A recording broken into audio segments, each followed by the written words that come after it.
ये जानवर बिना बालों के ऐसे दिखते हैं जिसे एक बार देख लेने से तुम्हारी भी हंसी छूट जाएगी। सबसे पहले रैबिट जो बालों के साथ कितना प्यारा लगता है, जिसे पालने का मन हो जाए, लेकिन बिना बालों के किसी नेपाली के जैसा लगता है।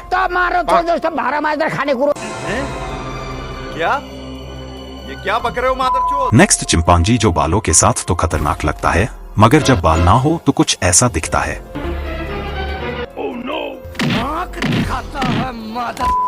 मजा आया।